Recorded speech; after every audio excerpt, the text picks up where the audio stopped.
Remember the scene over here? This was the first ever appearance of the 5 accused at the Boksburg Magistrate Court. The 5 accused in the Mzansi trial. You can see accused number 3 here with his t-shirt on that says, "I am not a killer of Mzansi."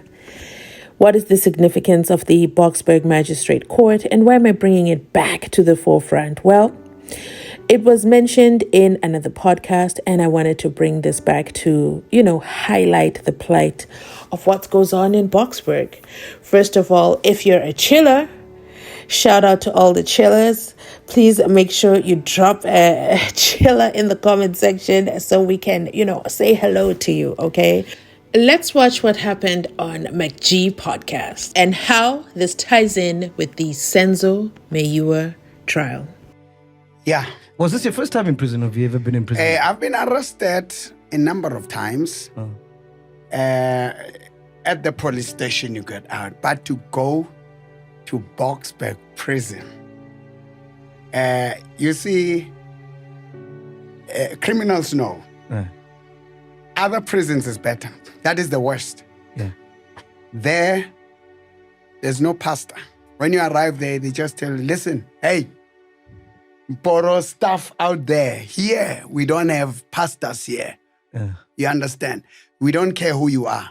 These big guys that are, when they go in there, Zakar. There they don't play with you.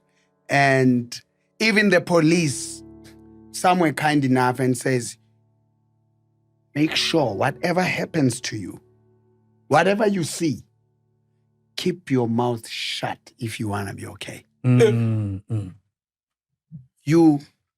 Something is done to you, you talk. They leave. You are in what they call shit. Okay.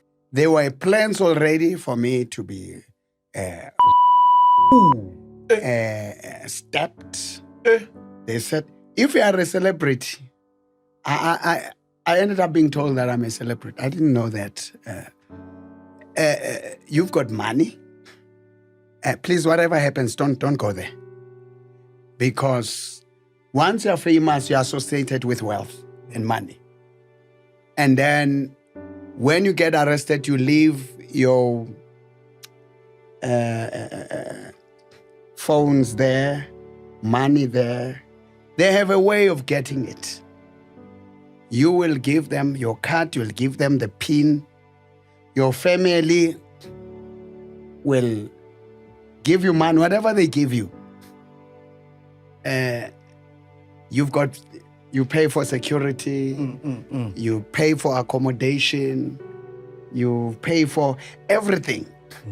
So I was just lucky and blessed because with what happened, first of all, when I entered, I didn't know I was that popular. They were banging the doors. Mboro is here. It was me, my son, and that guy. They said, yeah, you can man, Mr. AK.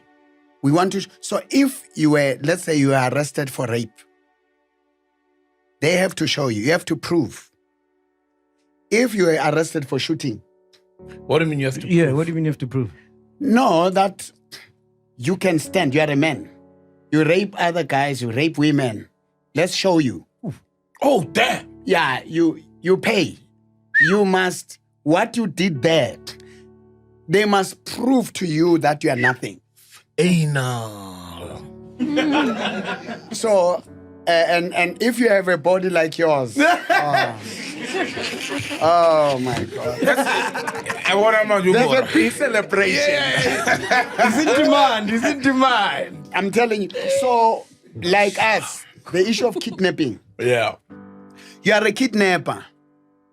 You terrorize kids in the schools. You know? You beat women. Now let's show you who we are. Do what we're doing out there. We will show you. So was there ever an attempt on your life while you were in prison? Yeah, it was.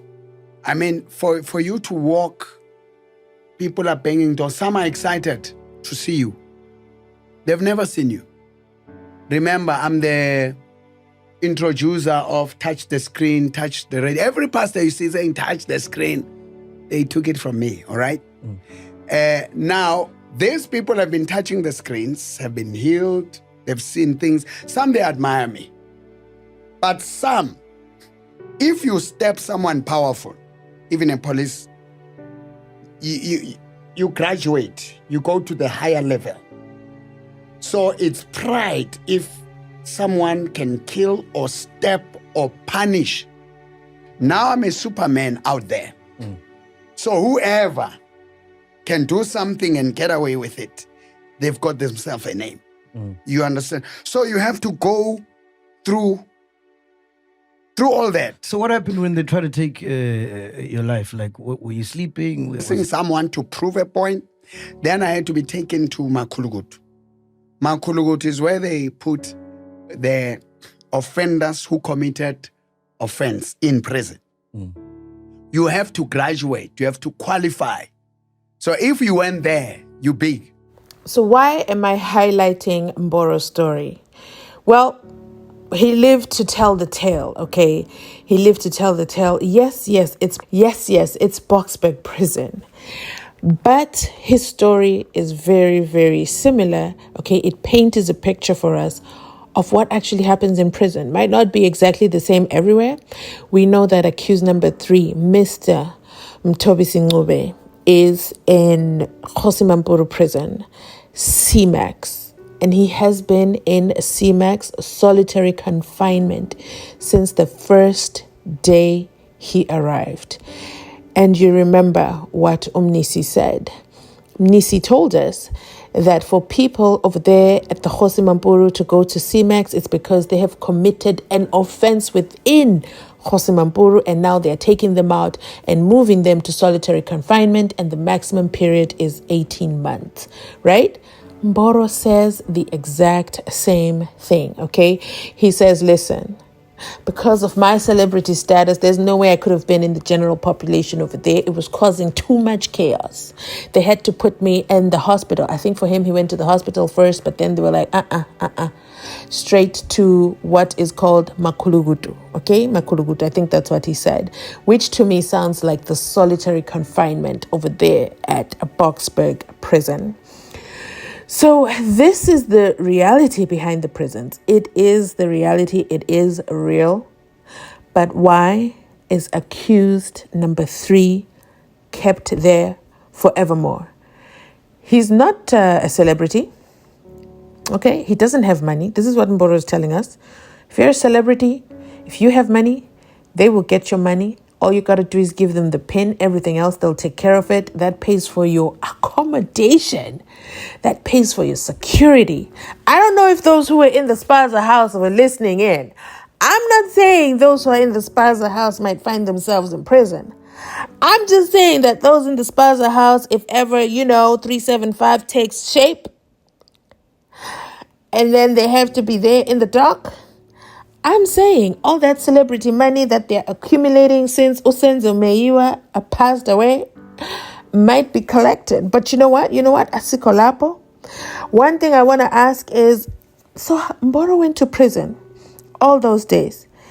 Nobody cut his nails? Those nails were not seen as a security risk? You know what? I digress. But let's continue listening on to hear what else he shares with the world.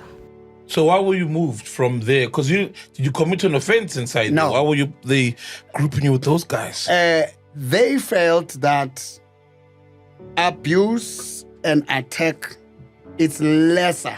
It's a place where they isolate. Now there were 12 people there. Now they put me in a cell with a guy of RAF 3, the last number. And these guys were told. You see, you think crime, you watch this show, Zoktola, you think you're dealing with those things. Once you go to prison, you realize the reality of life, that the drugs, and there's nothing that you can't find in prison.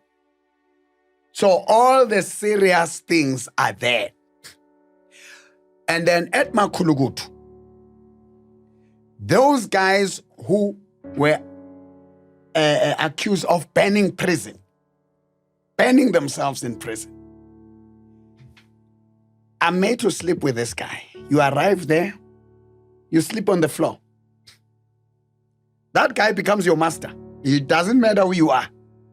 Then I became humble. I sat on the floor, I slept on the floor. Then they said, okay, they gave me the sponge there. I sleep in the sponge. You can't just open the window. You have to ask. Just imagine being Mboro. You've touched the master. Yeah. Can I open the window? Can I close the window? And it's cold. When I arrived there, it's cold. And I said to them, you know what? You talk about God. They talk about the guy smoking the Bible. You know? And then you talk about God. He talks about God and all that. Then fine. We want to sleep. They were talking about me. These things has been planned well. Planned very well. For me to... Advocate Mnisi told the court that he continuously has to bring to the forefront the conditions that accused number 3 is living under, is incarcerated under, and that they constitute physical torture and are unfair conditions to Mr. Mthobisi, and that how is he expected to be mentally prepared? They are mentally draining him. They are physically confining him over there at the solitary confinement for 4 years. It has been 4 years. And as a result, it is not only affecting his client, it is also affecting him as his defense. And when court resumes, he will not be available to proceed with the Senzo Meyiwa trial because he will need an additional 2 weeks so he can find someone to take on accused number 3's case to help him get out of solitary confinement, because somehow, somewhere, Gininda has a long reach in there. Apparently, it is a security risk for him to be out. How is it a security risk for him to be out when Mboro can have those long nails in there? Are those long nails not a danger to society? But you know what? I'm losing focus. Let me not digress into those nails. As much as they traumatize me, let me unsee them and remain here in the Mzansi Unfiltered trial. Gininda has made it absolutely impossible for accused number 3 to go back to general population. He's convicted for his taxi shooting, okay? But he is not convicted for the Mzansi Unfiltered trial, and neither did he re-offend on arrival over there. Investigation was launched, which died down because the head of the prison just was, avoiding the inquiry that was going on for the accused. And then a letter was written, but the letter was presented only to Ubaloi or Gininda, I don't know, and then they're just communicating updates through WhatsApp to Mnisi in an official inquiry. So you see all the loopholes that accused number 3 has to jump through, and Mnisi says he does not have money to pay for legal representation to open up the second case so he can get himself out of solitary confinement.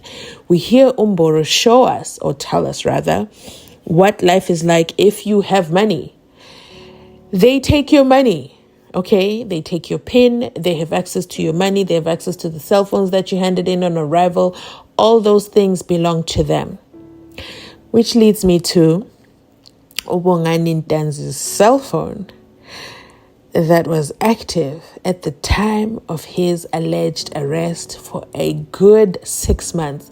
Okay, from June 16, July, August, September, October, November, December, January, February. Actually, that's 9 months, okay? I just counted. 9 solid months, the phone was very active and charging. We've all wondered how he was charging his phone. But you know what? Asikolapo will digress that again in a separate video. These are the things that are happening in the Mzansi Unfiltered trial. But in all these trials, in all these cases, this is why I don't want to focus on only one case. This is why I bring more than one case to my platform. Even though you guys don't watch the others, it's okay. I will still create the videos. Because we have to stay informed. We have to stay updated. Something else I have to add about the chillers. But for you to hear about that, you have to come over to my other channel, the GNU Unfiltered, to hear my feedback for the chillers, okay? But let's hear what Advocate Mnisi had said only last week. Is there hope for accused number 3 to leave solitary confinement by the time court returns on the 7th of October, 2024? But it has a bearing on the proceedings themselves. This relates to the condition in which Mr. Mboro is held at Mboro prison. I must be very that it is bugging me to an extent that I'm no longer able to concentrate on the business of the day, which is to conduct this trial, because this is a collateral issue. It being collateral, however, as I'm saying, there's got a direct bearing on this case itself. The court will recall that in May, Mr. Mboro, through me, of course, informed the court that he's being held in solitary confinement. And the court made an order that the prison authorities should come and explain themselves out here. And before court, Mr. Koza came, accompanied by a certain Mr. Prebengo, and there was also a legal advisor who now I've forgotten her surname. And they made an undertaking. In fact, Mr. Koza then indicated that he was not aware of the incarceration circumstances of Mr. Mboro, but now that he was made aware, he will go and investigate what is happening, and then he will come and report. Because Mr. Mboro was complaining about the fact that he has been held in solitary confinement since his arrival at Mboro in 2020. And he has not been informed of a reason why he has been held in solitary confinement for 4 years. He's telling me that the procedure that he has been informed of by the prison authorities for a person to be held in solitary confinement is when the person has been sentenced and is serving in sentence, re-offense in custody. As a penal provision, they might then decide to take him to a solitary confinement. But this has not been the case with him. And even so, when a person has been held, has been sentenced internally, as an internal measure, a punitive measure, to go and spend some time in solitary confinement, the maximum period that such a person can spend in solitary confinement is up to 18 months. It's up to 18 months, my lord. Then the law says he should be released. But with him, he has been in solitary confinement since 2020 when he arrived at Mboro prison, which is almost 4 years now. He has been consistently trying to siphon reasons, to get reason from the prison authorities about this continued indefinite detention in solitary confinement to no success. Fast forward, Mr. Koza came here, and then he made an undertaking that he would go and investigate the circumstances relating to him being held in solitary confinement, and he will report back. He hasn't. I took it upon myself, my lord, to take the matter up with JICS, which is the Judicial Inspectorate for Correctional Services. I wrote a representation on behalf of Mr. Mboro and alerted them to the plight that Mr. Mboro has been subjected to. They sent out a certain gentleman by the name of Mr. Maswanganyi to go and investigate the issue. However, in the course of investigation, it is procedural that they need to get a report from prison authorities. According to Mr. Mboro, Mr. Maswanganyi had an interaction with Mr. Kebengo, the gentleman who accompanied Mr. Koza here. According to Mr. Mboro, the report that he gets from Mr. Maswanganyi, because Mr. Maswanganyi firstly consulted with Mr. Mboro to get the background of his complaint, and then Mr. Maswanganyi then approached Mr. Kebengo.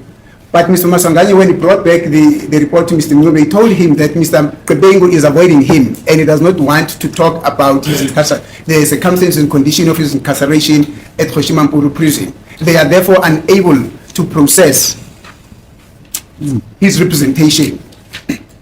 Now we are at a position, in fact, in early August, I think Mr. Baloyi sent me a WhatsApp that came from Mr. Kiminda, trying to explain the circumstances of what could be happening. I'm not so sure whether I need to read on record, but part of what he's saying, he says there were some issues of security concerns around Mr. Mboro, and Because at the same time, accused number 2 had requested to be accompanied to a bank and stuff like that. So he's saying he does not know what is it that they are planning. Well, whether that is a case or what, it is neither here nor there, because all that I know is that Mr. Mnube is serving a sentence at Mboro prison, my lord. And he's under the custody, he's under the guardianship of the prison authorities. I cannot fathom any reason why should Kininda, being a member of the South African Police Services, which is SAPS, would then have to go and interfere with the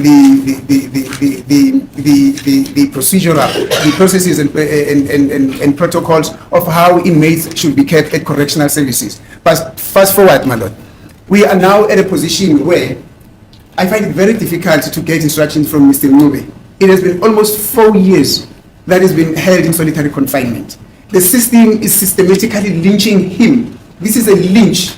Each time he's supposed to get an answer of the reason why he's been held in such a solitary confinement for such a long time, they're backing and diving. That is a Stalingrad approach. They know that Mr. Mnube has got no money. He cannot afford to fight his legal battles elsewhere. He cannot afford to have an attorney to bring up a substantive application to challenge this gruesome conduct by members of the correctional services. They know very well that he does not have that. And they are exploiting that very same situation. And the only recourse that Mr. Mnube has, it is this court.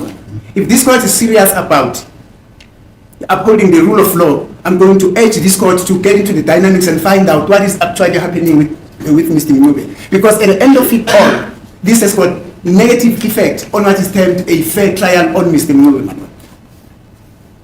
Now, I know the court that is going to tell me that no, but I cannot interfere, and that will not be true, because Section 173 of the Constitution reads as follows, and I'm going to read it to the court. Section 173, my lord, of the Constitution says, the bold letters, the topic is inherent power. The Constitutional Court, the Supreme Court of Appeal, and the High Court of South Africa, each has the inherent power to protect and regulate their own processes and to develop the common law, taking into account the interest of justice. Now, the question that we basically need to ask ourselves is it really in the interest of justice, where a person is facing such a massive trial, with such massive allegations against him, to be further subjected to this kind of a lynching? It surely can't be in the interest of justice, because they know that being held in a solitary confinement has got a damaging effect on your psychology. It psychologically defeats you. It psychologically drains you. It psychologically renders you vulnerable. At the end of it all, you're supposed to follow the trial, what is happening. You're supposed to formulate your defenses. In the circumstances in which Mr. Mnube is being held, my lord, it does not have that advantage because they are psychologically draining him. This is a systematic lynching on the psychology that Mr. Mnube should be applying in the defense of his case. And that also affects me, my lord, because each time I consult with him, he brings up this, he brings it up to me. So I have to fight two fronts. Number one, I have to concentrate on this trial, on the merit of this case. And number two, I have to try and sort out what is supposed to be attended to by members of the correctional services, my lord. I am therefore going to implore this court, and very sincerely, that the court should once again consider to call those members who were here in June to come and explain themselves out. Failure which, my lord, I will be left with no option. But that as we resume, because today is the last day, as we resume on the next semester, I'm going to take a week or two from the court's time to try and attend to Mr. Mnube's plight. Because in bringing a substantive application, I'll have to go and get an attorney who will be prepared to do this matter on behalf of Mr. Mnube pro bono. I'll have to go and sit in the office and draft papers on an agent basis to challenge the decision or to challenge the DCS, to give us in fact, to bring an application to compel them to give their decision. Then thereafter, having had received their decision or their reasons why they're constantly holding him in custody, in solitary confinement, and then to bring an agent application in that regard. I will not be able, my lord. I need to be very sincere. I will not be able to do that while at the same time I have to proceed with this case. Otherwise, something must be done and be done very urgently. But as I've said, this court has got an inherent power to investigate. Not really to say this is what DCS should do, but at least to get to the bottom of this. Okay. Thank you, my lord. You heard it yourself. Pastor Mboro, out from prison on bail, of course. His trial is not done. He's yet to face his trial for all the things he did over there at the school to the young children, okay? But he's back, okay? And he comes back bearing stories from inside Pagati over there at the Boksburg prison, the conditions, the inhumane, unlawful conditions for prisoners, okay? You are taken to prison, you still have your constitutional rights on paper, okay? But once you get there, there's a my lord in there. There's a real prison, my lord, okay? A convicted felon becomes your my lord, and you must ask him, can I open the window? Can I close the window? Mboro's advice to the world is do not get arrested. Don't do it. Don't do it. Don't get yourself behind bars because he has seen it. Has he told us everything that's happened in there? Absolutely not. He told us about himself. He didn't tell us what they did to his son. He didn't tell us what they did to that security guard of his. Okay, he's just telling his story. But he does give Sol Penduga a warning. Okay, he says not a guy your size. A guy your size in there. Woo! They will have you for lunch. And I can only wonder what that means. I don't even want to visualize it. But you know what? I digress. Mnisi puts it to the court and says, when we return, I will not be available for 2 weeks. He didn't say, can I please, my lord, maybe. No, he said, you know what? You're useless. You're failing to follow up on issues I have raised within this court. And don't tell me to go raise them in another court. My client has no money to do that, okay? He has no money to go elsewhere for help. However, you, the court here, it is your responsibility to ensure he has a fair and free trial. But those physiological conditions that he is under over there at the Mboro C-Max prison, where he has no business being, okay? And this time, if you notice, they didn't even ask, can he go back to Joburg prison? No. They just said, can you just take him out, please? Can he just be marked present that he served his 18 months and be put back over there? But it seems Gininda cannot, not over Gininda's dead body.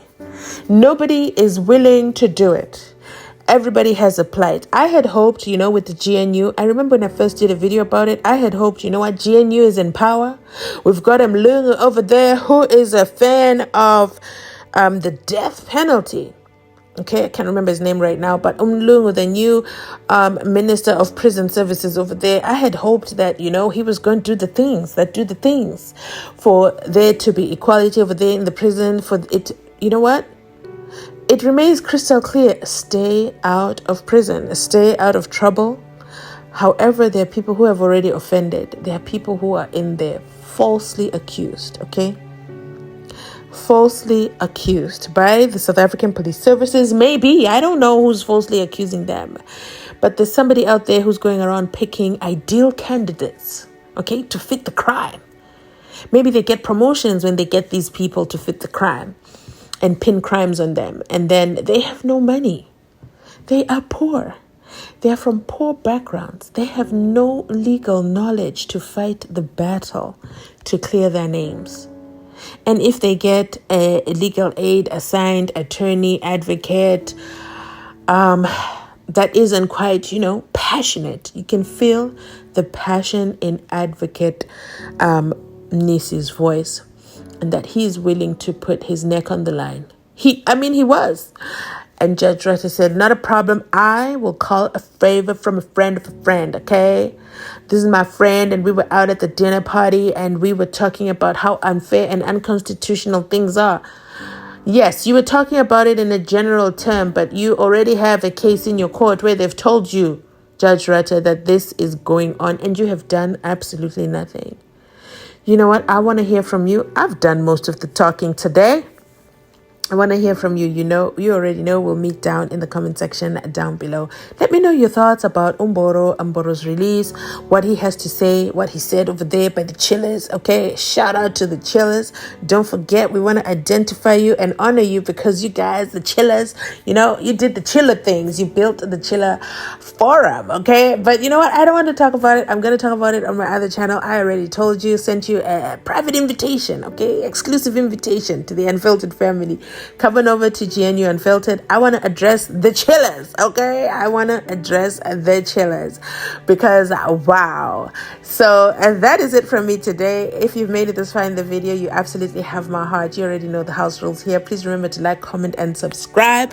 If you're watching from outside the club, why are you doing this to me? Why are you doing this to me? Subscribe, okay? So you take me over to there, the 50,000 subscribers. I'm counting on you. Thanks so much for watching. I will catch you where? Oh my God, on my next upload. But before you leave this video, remember to share it with the last 3 people you chatted with on your WhatsApp, okay? Put it on your WhatsApp status, put it on your Facebook, put it on your Instagram stories, share it, okay? Share the link to this video so that more people, because some people's families are already affected by these incarcerations, unlawful incarcerations, or they have a loved one behind bars. And you know, this brings awareness. By sharing, you're bringing awareness to more people to know about what is happening over there in the jail cells.